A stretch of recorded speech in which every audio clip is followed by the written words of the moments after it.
bawahnya ini ada kuburan. Di situ ada makam dengan nisan salib ada 4. Seketika Mbak Feni dan Pak Mustafa ini saling berpandangan mata. Hal yang mengerikan di situ terjadi. Assalamualaikum warahmatullahi wabarakatuh. Katentreman, kawilujengan miwah karahayon, kagunganipun Gusti ingkang Maha Agung, ingkang prasasat hamba nyumilih mugi tansah tumedak lan tumanduk kajiwa kasarira dumateng panjenengan sedaya dalasan kula sumrambah kulawarga Waraden Sagung dumadi Lestantun Raharjo. Selamat datang di channel kami Kembang Patih. Terima kasih. Pada kesempatan yang baik ini saya akan menyampaikan kisah dari sobat Kembang Patih, yaitu Mbak Feni. Dia ini mengalami beberapa hal mistis saat dia dan keluarga sedang berlibur di sebuah daerah di Yogyakarta. Maka dari itu simak terus channel kami di Kembang Patih. Untuk teman-teman yang baru hadir, monggo silahkan di subscribe. Dan untuk teman-teman yang sudah mengikuti jejak kami sejauh ini, semoga keberkahan kebaikan selalu tercurahkan untuk kalian semua atas izin ilahi Robbi.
Cerita ini terjadi pada tahun 2016, di mana Mbak Feni ini dia adalah seorang pengusaha di bidang properti dan juga suaminya Mas Mustafa. Dia ini asli orang Magetan, daerah Jawa Timur. Nah, pada akhir tahun menuju ke tahun 2017, Mbak Feni ini mengajak ketiga anaknya, yang dua itu anaknya kembar, namanya Anjana dan Anjani, dan anak yang pertama ini namanya Lia. Nah, Lia ini juga yang paling besar, dia sudah kelas 3 SMP. Singkat cerita, Mbak Feni dan suaminya Mas Mustafa ini berpergian dari Magetan ke Yogyakarta. Nah, jarak yang ditempuh saat itu menggunakan mobil kurang lebih hampir 7 jam karena harus melewati jalan tol dan jalan sebagainya. Nah, kebetulan berangkat itu waktu itu saat hari Rabu sore. Rabu selepas asar mereka berangkat. Nah, dan akhirnya sepanjang jalan juga sangat menikmati karena ingin liburan dengan keluarga. Nah, pada malam hari sekitar pukul 11.30 malam, Mbak Feni dan suaminya ini sudah sampai di Jogja. Nah, akhirnya mereka memutuskan untuk menginap tempat yang sudah dipesan oleh suaminya sudah lama, yaitu sebuah pavilion yang bertema klasik dan sangat indah, dan juga sangat luas untuk keluarga dan juga sangat nyaman, dan itu salah satu di daerah Yogyakarta. Nah, sampailah mereka ke pavilion itu. Nah, tetapi alangkah kagetnya ketika keluarga ini sampai di depan pintu gerbang pavilion. Pavilionnya itu seperti bangunan Belanda dan juga sama persis seperti di foto. Karena saat itu sangat gelap, akhirnya keluarga ini bingung. Lah, ini kuncinya di mana?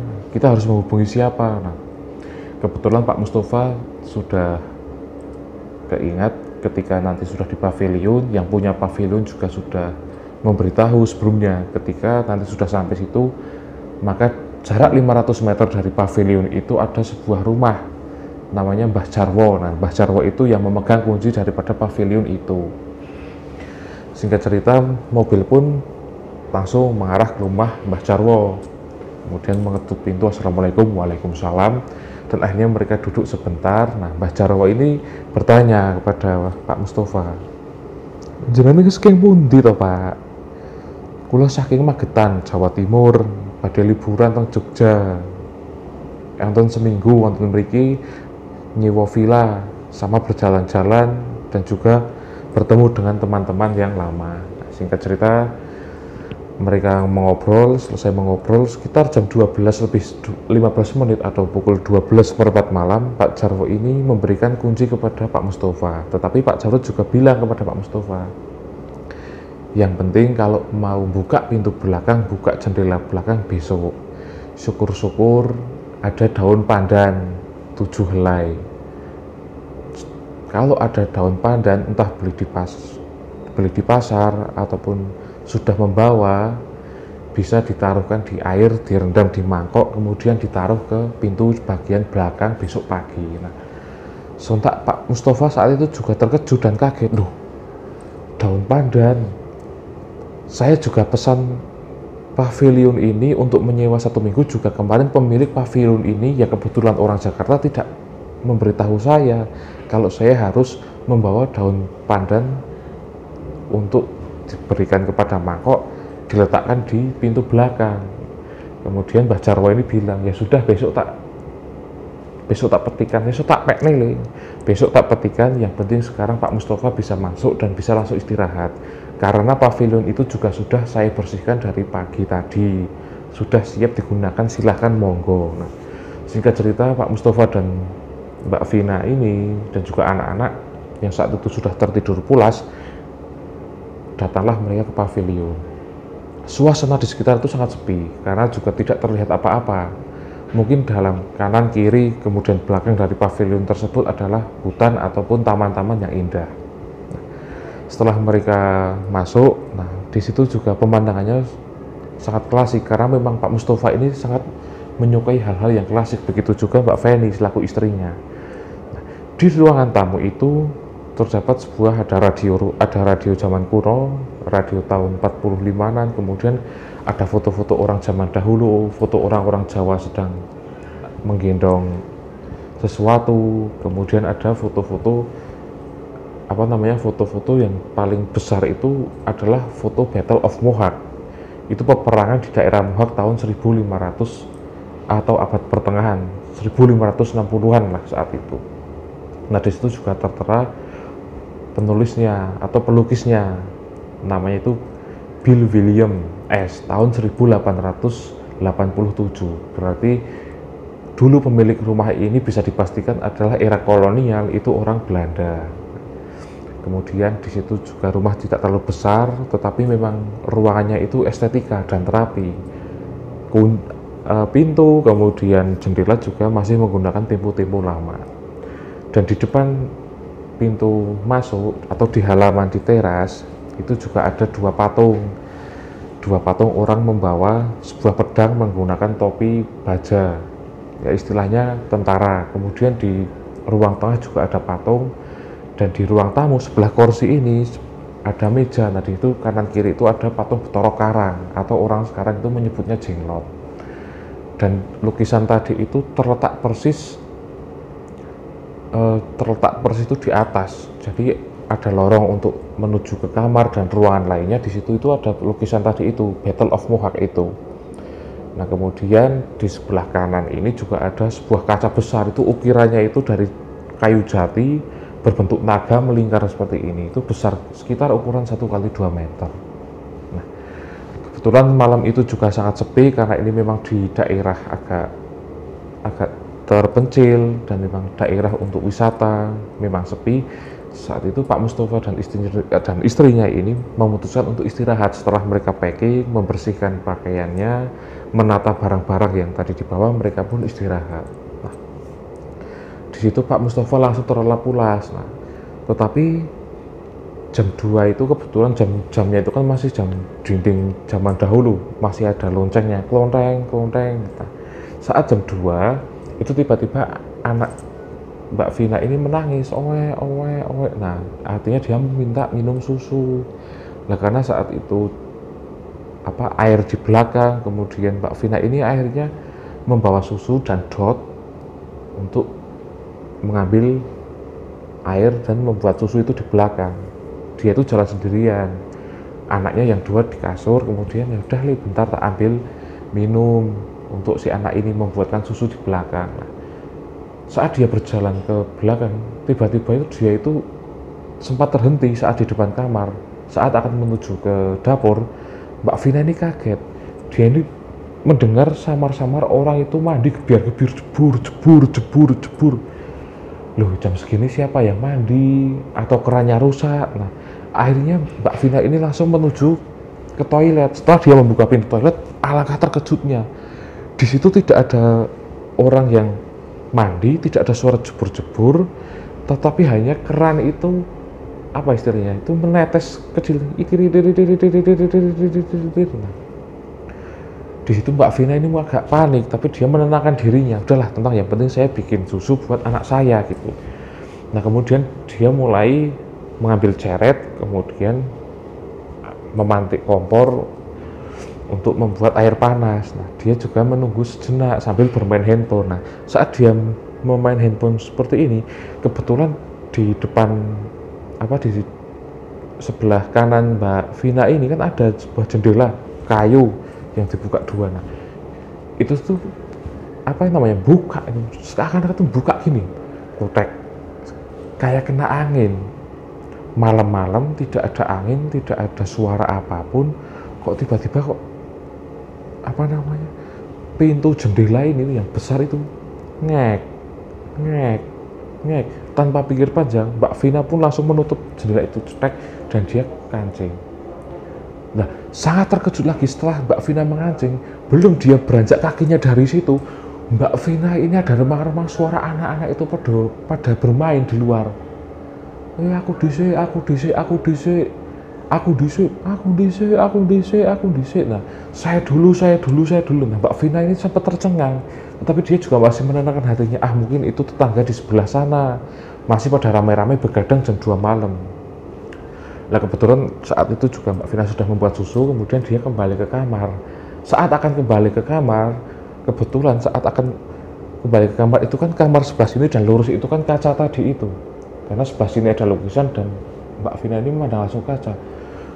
Nah, saat memandang kaca, Mbak Vina ini bingung. Dia ini lihat bayangannya sendiri, tetapi di belakangnya itu ada seperti orang tua bongkok, laki-laki itu memandang Mbak Vina. Orang itu seperti ini terus. Nah, di situ Mbak Vina ini berteriak, wah tolong! Mbak Vina berteriak keras sekali, tolong. Anaknya pun bangun semua, yang kembar itu tadi yang menangis kemudian bangun, suaminya pun bangun. Nah, Pak Mustafa ini langsung sigap dia. Vin, kenapa kamu? Ono apa? Saya lihat hantu. Udah toh, jangan ngawur. Udah malam-malam gini nggak ada hantu. Udah, kamu jangan ngawur. Udah, ayo tidur buat anak-anak. Tidur lagi, itu anak-anak dikasih susunya. Nah, sejak itu kemudian Mbak Vina ini akhirnya dia tenang karena ada suaminya yang sempat menolong dia. Mbak Vina kemudian memberikan susu kepada anaknya ini, Anjana dan Anjani, yang masih berumur 10 bulan. Nah, tetapi di situ Mbak Vina ini juga bingung. Keadaan sunyi kembali karena saat itu Pak Mustafa juga langsung beranjak tidur lagi. Nah, kemudian malam pun berlalu dan kejadian tersebut pada dini hari pertama itu tidak terjadi apa-apa. Pagi harinya kebetulan Pak Mustafa ini ingin menemui temannya. Dia pun izin kepada Mbak Vina, Vin, saya akan bertemu dengan teman-teman yang juga pengusaha properti di sini. Saya akan ke situ sebentar. Nanti sebelum asar lah saya sudah pulang. Nah, akhirnya Mbak Vina pun mengiyakan, ya udah silahkan Pak gitu. Nah, kemudian Mbak Vina ini hanya bertiga dengan anaknya. Nah, kebetulan anak yang besar ini juga mau bermain-main di teras. Dan Mbak Vina ini juga sendirian karena anak yang kembar ini juga tidur pagi hari. Memasak juga sudah tadi pagi bersama suami, dia masak untuk keperluan makan sehari juga sudah cukup. Nah, Mbak Vina ini kemudian duduk-duduk tuh di ruang tamu melihat keindahan lukisan-lukisan. Ada lukisan orang Jawa Timur dulu dan ada lukisan-lukisan yang indah. Nah, ketika Mbak Vina ini mengalihkan pandangannya ke kaca, Mbak Vina ini seperti gemetar. Dia sangat terkejut, bagaimana tidak. Di kaca itu ada seperti seekor reog. Reog itu menari-nari tetapi bayang-bayang putih dia menari. Dan yang tidak kalah penting lagi dan sangat tambah menyeramkan, betara-betara karang yang dilihat Mbak Vina ini sentak membuat Mbak Vina ini kaget. Betara-betara karang ini meneteskan air mata darah. Patung-patung yang ada di depan meja, ada 2 patung betara karang dan ini meneteskan air mata semua. Di situ Mbak Vina tidak bisa berkata-kata. Anaknya yang pertama di depan sedang bermain pasaran atau sedang bermain-main, dia bermain-main sendiri, lagi asik. Mbak Vina di situ tercengang kaget, terpaku, tidak bisa berkata apa-apa. Dia memegang HP dan dia sambil menggigil. Setelah beberapa saat pemandangan yang mengerikan itu tiba-tiba sontak hilang. Setelah hilang, Mbak Vina ini menghela nafas lega.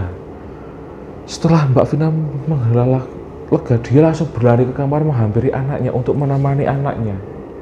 Belum lama dia menemani anaknya, anak yang pertama ini nangis-nangis teriak, "Tolong, Bu loh." Dia juga bergegas ke kamar. Dan ketiga orang ini berpelukan. Mbak Vina, anak yang kembar tadi, dan juga anak yang pertama itu berpelukan. "Kamu kenapa, Dek? Kamu kenapa? Kenapa, Mbak Yu? Kenapa, Cahayu?" Nah, anak yang pertama ini tadi bilang, dia ini melihat seperti tentara itu muter berjalan di depannya, tetapi tangannya ini patah satu. Dia hanya melirik seperti ini. Dan dia berjalan memperhatikan anak Mbak Vina ini. Seketika saat itu Mbak Vina seakan-akan ingin cepat pergi dari tempat pavilion itu. Lah tibalah suaminya pulang. Mbak Vina menceritakan keadaannya seperti ini. Suaminya pun juga masih berusaha menenangkan Pak Mustafa ini. Dah Dek, dah sabar. Ini mungkin ujian. Toh juga mungkin cuma perkenalan biasa lah, makhluk-makhluk seperti itu. Nah, tetapi di situ seakan-akan Mbak Vina ini udah nggak kuat. Lah kemudian Mbak Vina sama Pak Mustafa ini berjalan ke belakang saat ke dapur. Nah dia ini kan satu hari tadi juga belum melihat ke belakang dan juga akan meletakkan pohon. Kebetulan dari pagi hingga sore sampai Pak Mustafa kembali, Mbak Vina ini kan tidak berani untuk membuka pintu belakang dan juga tidak berani untuk membuka jendela yang semalam ia tutup saat bergerak sendiri. Lah saat Pak Mustafa pulang, Mbak Vina ini kembali mengingatkan, "Pak, pandanya sudah dapat belum? Yang kemarin sama Mbah Jarwo disarankan untuk direndam di mangkok, kemudian diletakkan di pintu belakang." Nah, saat itu Pak Mustafa teringat, oh iya pandanya di mobil. Nah kemudian setelah setelah mengambil pandan itu, Pak Mustafa sama istrinya ini Mbak Feni, "Ayo Fen, ke belakang, kamu ambil mangkok, aku tak nyiapin pandan." Nah, mereka pun meletakkan pandan di sebelah pintu bagian belakang. Nah, Pak Mustafa ini juga penasaran sebenarnya di belakang itu jurang atau apa gitu. Nah, tanpa pikir panjang, Mbak Vina dan Pak Mustafa ini membuka pintu belakang. Saat membuka pintu belakang, betapa terkejutnya Pak Mustafa dan Mbak Feni. Matanya ini seolah-olah mau copot, terbelalak bukan main. Dia ini melihat di situ hanya hutan, ada pohon-pohon yang besar, tetapi di bawahnya ini ada kuburan. Di situ ada makam dengan nisan salib, ada 4. Seketika Mbak Feni dan Pak Mustafa ini saling berpandangan mata. Hal yang mengerikan itu terjadi. Belum sampai di situ, tiba-tiba di ruang tamu itu seperti ada benda pecah kerompiang. Pak Mustafa menutup kembali dan Mbak Feni ini masih shock. Apa yang dilihatnya barusan benar-benar sangat menakutkan. Pak Mustafa dan Mbak Feni akhirnya ke depan itu, ke ruang tamu. Saat berjalan bareng, Pak Mustafa ini memegangi terus lengan istrinya. "Dah kamu jangan takut, sabar. Anak-anaknya tetap masih di kamar." Pak Mustafa ini kemudian lihat kamar. "Mbak Yu, jaga adikmu ya." "Ya Pak." Gitu. Kemudian Pak Mustafa dan Mbak Feni ini kaget ketika melihat di depan ini radio ini mulai radio ini gresek, dan radio ini hidup menyanyikan lagu Belanda, "Always Honest Me," yang di situ lagu Belanda ini sempat diputar. Padahal logikanya radio ini sudah rusak, walaupun terhubung dengan arus listrik, tetapi kan hanya bisa untuk menghidupkan lampu dan untuk mematikan lampu karena ada senternya itu radio. Tapi ini kok bisa ada suara kemerosak. Nah setelah itu Pak Mustafa pun terkejut, seakan-akan dia lebih takut daripada istrinya. Istrinya ini masih masih mendempet terus kepada Pak Mustafa. Istrinya masih memegangi Pak Mustafa. Setelah lagu itu berganti, kemudian seperti ada orang ketawa.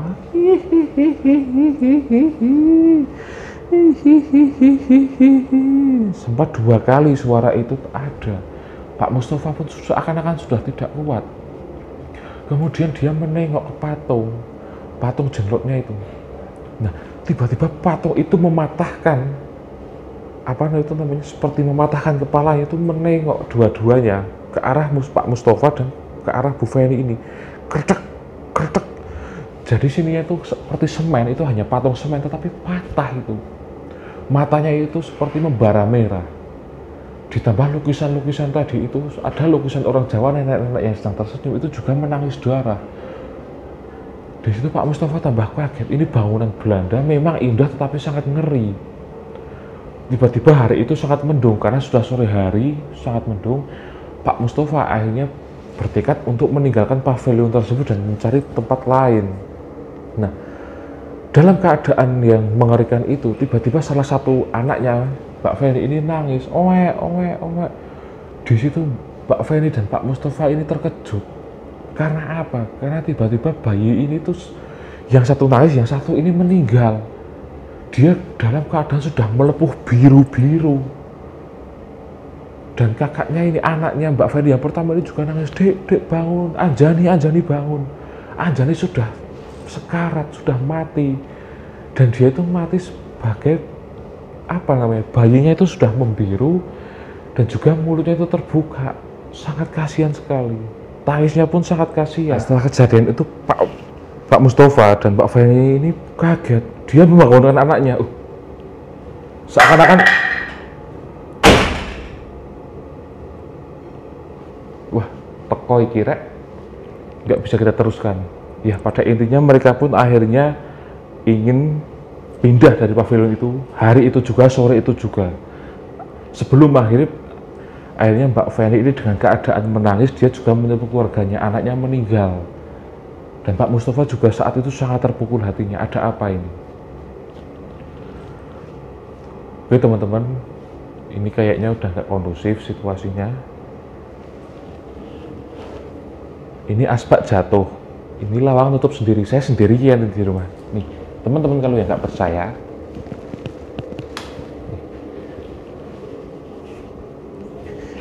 nih, ini asbak tadinya di sini. Oke ya, saya sendirian nih, tuh sendirian. Tuh lampunya lihat, lip. Ada yang nggak beres ini. Oke, mungkin kita teruskan next time. Ini juga saya sendiri. Ini tadi pintu ini sengaja saya buka agar apa? Agar ada cahaya. Nah, tetapi ini lampunya malah hidup mati. Nah, tadi sempat terbanting ini pintu seperti ini. Ini nggak ada orang loh ya, dan ini nggak ada orang loh. Kosong, sepi ya. Ini juga sepi. Hello. Oke, kita lanjut besok.